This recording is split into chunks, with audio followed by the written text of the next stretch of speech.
Dear friends, here I am going to discuss about the audio editing software Audacity installation and setup. So initially from the link we will download the software and double click and follow the step by step procedure.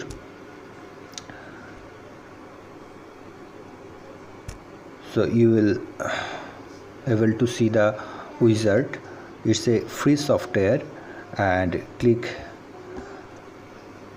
next, and we also create a desktop shortcut, and here we are unable to change its default path, that is from C to any other drive D. So we bound here to install it at C drive.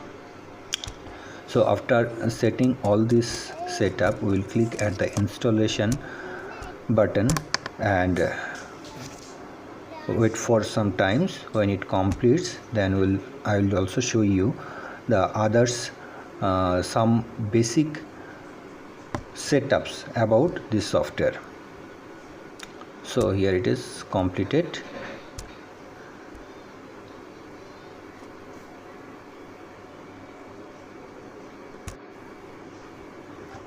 This is the basic initial controls. By using this, we can pause or increase the mic volume level or input gain, etc.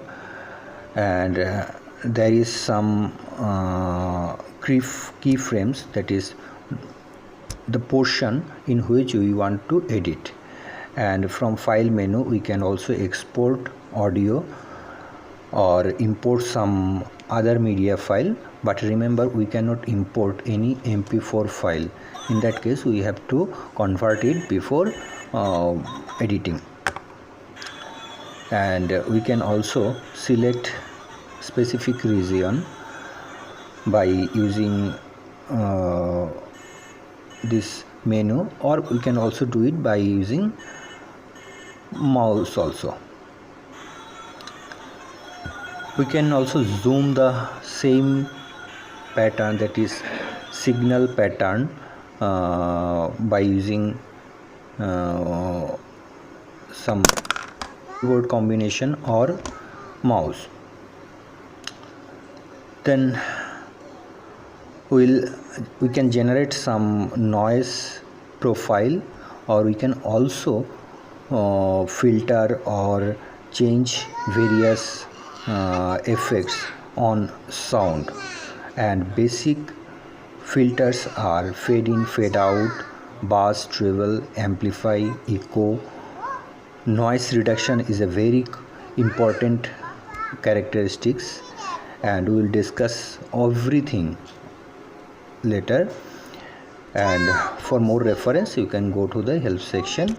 So in a short, we can say it is free to use at our project, compatible with different operating system, a small size software, and moreover it's an open source software, so we can use it, share it, and we have no problem. Okay, that's it. Thank you. See you soon.